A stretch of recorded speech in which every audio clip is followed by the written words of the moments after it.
नमस्कार श्रोताओं। आज आप लोगों को सुनाती हूँ कहानी बिखरे हुए नगमे भाग 14। आप सभी से अनुरोध करती हूँ कि हमारे चैनल को लाइक, शेयर, कमेंट्स और सब्सक्राइब कीजिए। शर्मिष्ठा रोज सुबह देरी से उठती है और झटपट तैयार होकर नाश्ता करते हुए साथ में दोपहर के लिए तैयार लंच बॉक्स लेकर कॉलेज की ओर रवाना होती है और जब घर में लौटती है तब तक शाम हो जाती है और अपने कमरे में जाकर लेट जाती है। रात को उठकर खाना खाकर फिर अपने कमरे में चली जाती है और जब कभी उसे घर वालों के बनाए हुए खाना खाने में रुचि नहीं होती तो खाना छोड़कर चली जाती है तथा अपने कमरे में जाकर पति निखिलेश से शिकायत करती है। ऐसे में पति निखिलेश उसे समझाते हुए कहता है, शर्मिष्ठा, असल में तुम्हारे और हमारे घर के खान पान में थोड़ा बहुत अंतर हो सकती है। ऐसे में तुम्हें शुरू में थोड़ी तकलीफ तो होगी, बाद में तुम्हें भी सब कुछ ठीक लगने लगेंगे, मगर ऐसी सिलसिला प्रायः चलती रही। अक्सर शर्मिष्ठा खाने में अरुचि दिखाते हुए खाना छोड़कर चली जाती है, जबकि वही खाना सभी लोग खाते हैं। उन्हें किसी भी तरह की परेशानियां नहीं होती और शिकायत भी नहीं करते। ऐसे में एक रोज माँ कस्तूरी देवी बड़े ही जतन से कहने लगी, बहू, क्या बात है, तुम रोज इस तरह से खाना छोड़कर उठ जाती हो जो ठीक नहीं है। अगर तुम्हें कुछ परेशानियां हैं तो खुलकर बता दिया करो, या तो तुम खुद भी आकर अपने हिसाब से खाना पका लो जो तुम्हें पसंद लगे, हम सब मिलकर खा लेंगे। इस बात पर कटाक्ष करते हुए शर्मिष्ठा कहती है, मेरे पास इतने वक्त ही कहाँ है कि मैं रसोई में आकर खाना पकाऊं। जवाब में कस्तूरी देवी कहती है, क्यों बहू, तुम चाहो तो रात की खाना तुम हमारे साथ मिलकर बना सकती हो ताकि तुम्हारे इच्छा के अनुसार बन जाएंगी। सुबह थोड़ी सी जल्द उठकर अपनी पसंद की कुछ बना लो जो सब मिलकर खा लेंगे। आज तक तो हमारे घर में वैसा ही बनती रही जो सभी को पसंद है। तुम्हें अलग से कुछ चाहिए तो तुम बना लिया करो, किसी ने भी माना नहीं करेंगे। मगर शर्मिष्ठा ऐसा करने से बचती है। दिन आगे बढ़ती चली गई और शर्मिष्ठा है कि अपने से कोई भी काम करने से परहेज करती है और अपने ही मन में सोचती है, इतने बड़े परिवार में मैं भला काम क्यों करूंगी। घर में नौकर चाकर है, वही लोग करेंगे। सासू माँ है, नंदे हैं, वही लोग करेंगी। मुझे करने की क्या जरूरत है। मेरे पति एक डॉक्टर है, मैं भी डॉक्टर हूँ, कॉलेज की प्रोफेसर हूँ, मैं भला क्यों घर गृहस्थी के काम करूंगी। यह सब अनपढ़ लोगों की बात है और जब कभी ज्यादा ही कोई बात होती है तो शर्मिष्ठा सीधा सीधा सभी के मुंह पर कहती है, मैं पढ़ी लिखी हूँ, एक प्रोफेसर हूँ, मैं ऐसी कोई काम क्यों करूंगी।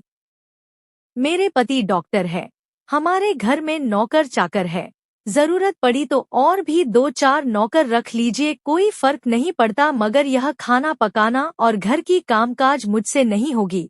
ऐसे में कस्तूरी देवी समझाते हुए कहती है, बहू, हमारे घर में नौकर चाकर सब है, मगर तुम चाहोगी कि हमेशा तुम्हारी मनपसंद स्वादिष्ट खाना बनाएंगे, ऐसा तो केवल उन परिवार में ही संभव होती है जहाँ केवल 1 या 2-3 जन होते हैं।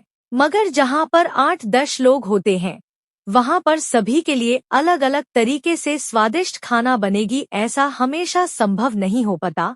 पूरे दिन भर हम सभी लोग मिलकर खाना पकाने में लगे रहते हैं, नौकर चाकर भी कामकाज करते हैं, फिर भी कुछ ना कुछ तो कमी रह जाती है। उस पर किसी से बिगड़ने से भला कुछ हासिल थोड़ी ही होती है। इससे घर परिवार के माहौल बिगाड़ती है, वरन सभी लोग मिलकर कमी को पूरी करने की कोशिश करनी चाहिए ताकि सभी को अच्छा लग सके। अगर तुम बात बात पर इस तरह की जींद करती रहोगी तो तुम्हें लोग गलत नजरिया से देखेंगे। मेरी सलाह है कि तुम भी सभी के साथ मिलकर आपसी सहमति से अपनी पसंद की खाना बना लिया करो जो सबको खुशियां देगी। शर्मिष्ठा अपने सासू माँ की बातें सुनती जरूर है मगर उस पर अमल नहीं करती, वरन उनके बातों पर कटाक्ष करते हुए कहती है, माँ जी, मैं सुबह को कॉलेज में जाती हूँ, यहाँ से शहर कितनी दूर है, जाने में लगभग 2 घंटे लग जाती है, वहाँ से लौटकर आने के बाद मैं पूरी तरह से थक जाती हूँ। आप लोग इस बात को समझने की कोशिश कीजिए। ऐसे में मैं रसोई में भी काम करूंगी, ऐसा संभव नहीं हो सकती। मैं एक पढ़ी लिखी औरत हूँ। पढ़ी लिखी लड़कियां अगर घर के काम काज में उलझ कर रह जाएंगी तो तरक्की कैसे करेगी। उसकी तो मन हमेशा ही घर के काम में उलझी रहेगी। ऐसे में उसके दिमाग खराब होना अनिवार्य है। मैं इन सब विषय में उलझना नहीं चाहती। मैं जैसे भी हूँ ठीक हूँ। ऐसे में अपने बहू को समझाते हुए कस्तूरी देवी कहती है, बहू, प्रकृति के कुछ नियम है कि मनुष्य चाहे पुरुष हो या स्त्री कितना भी पढ़े लिखे क्यों ना हो और ऊंचे पद प्रतिष्ठा पर बैठी हो, कुछ प्राथमिक कायदे कानून से भाग नहीं सकते। पढ़ लिखकर लोग भगवान नहीं बन जाते हैं। कुछ रूटीन कार्य सभी को करने पड़ते हैं। अपने अपने काम तो सभी को करना पड़ता है। अगर ऐसे नहीं होते तो प्रकृति के संतुलन बिगड़ जाते। हम मनुष्य हैं कि हमें प्रकृति के संतुलन बनाए रखना चाहिए। जैसा कि तुम एक स्त्री होकर कहोगे कि मैं मां नहीं बनूंगी, अपने बच्चों की परवरिश नहीं करूंगी, बच्चों को खिलाऊंगी, नहीं, ऐसा थोड़ी ही चलेंगे। तुम्हें अपने समय से खाना पकाने होंगे, घर के कामकाज भी करने होंगे, बच्चे भी पालने होंगे। फिर एक रोज तुम भी मेरी तरह बूढ़ी हो जाओगी। तुम्हारी भी बच्चे लोग बड़े हो जाएंगे, उनके भी शादी ब्याह होंगे। यह सब तो एक प्रकृति के नियम है जिनसे तुम भी अछूता नहीं रह सकते।